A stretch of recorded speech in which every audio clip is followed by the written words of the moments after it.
Hey everyone, welcome. We're about to jump into a really powerful chapter, the second chapter of John's Gospel. And what we find here are these two incredible scenes that just open up who Jesus really is. So let's start right here. John says, now what's really interesting is that John doesn't just call this a miracle. He calls it a sign. And a sign, well, it's meant to point to something, right? It's pointing to something way deeper. It's all about revealing the glory of Jesus.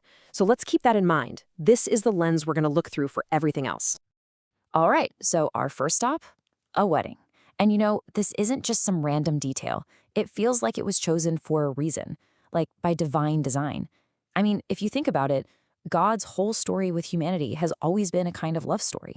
And in this scene, Jesus, he's not just another guest at the party. He's so much more. He's the real bridegroom. And then things get a little tense. Mary comes to Jesus with this really simple, almost whispered problem. They have no wine. Now, at a wedding feast, that's a huge deal, right? Running out of wine means the party's over. The joy just stops. And this little moment, it's a perfect picture of a much, much bigger spiritual truth. So what's this really about? That lack of wine? It's a symbol for this deep, deep emptiness. It's like humanity's joy, that real connection with God had totally run dry. The promises, the covenant, it all felt empty. And all those ceremonies and rituals, the things that were supposed to be full of life and meaning, they had just become these lifeless, hollow chores. And this is where Jesus steps in. But pay close attention to what he does. He doesn't just, snap his fingers and refill the old wine jars. Nope.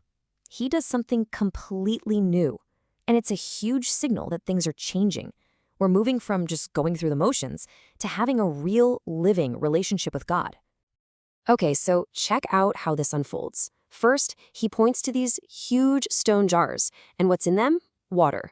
But not just any water. This was water for ceremonial purification, for, washing on the outside. Then, with just a word, a simple command, he changes that water of ritual into the wine of celebration. It's incredible.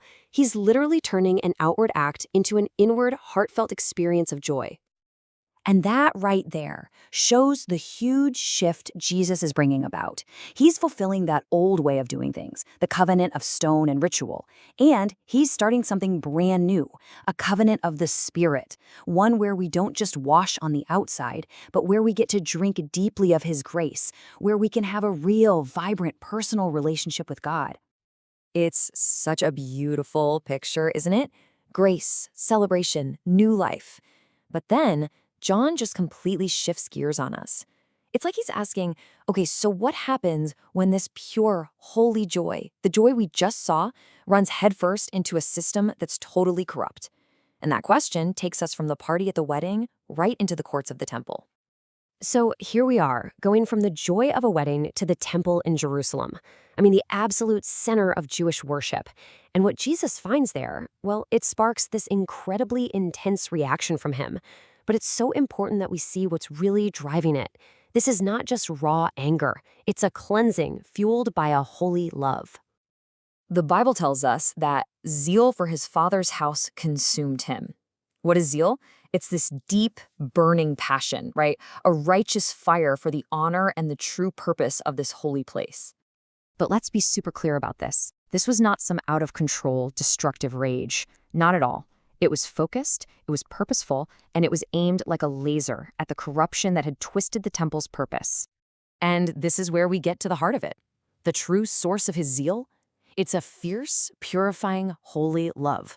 A love for his Father's honor, for sure, but also a deep, powerful love for the very people who were being cheated and blocked from real worship because of all the greed.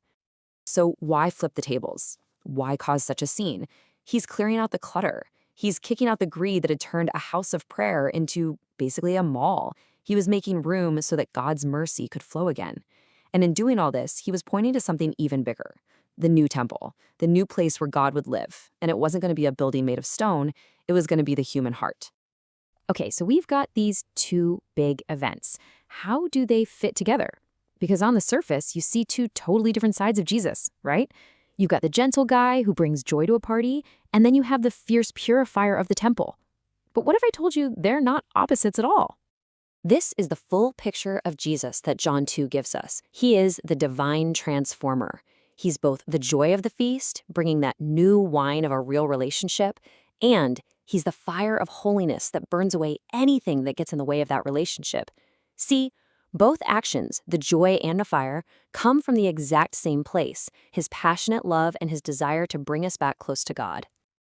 So, as we start to wrap this up, let's try to move this from our heads to our hearts. It's one thing to understand these things, but it's another to let them really sink in. So, think of this next part as a personal invitation, a chance to respond to the Jesus we've just been looking at. Let's just take a moment and pray this together. Maybe just let these words wash over you. O Jesus, you are the bridegroom who brings the new wine of heaven's joy. Fill my emptiness with your fullness. Cleanse the temple of my heart, that I may be a house of your presence.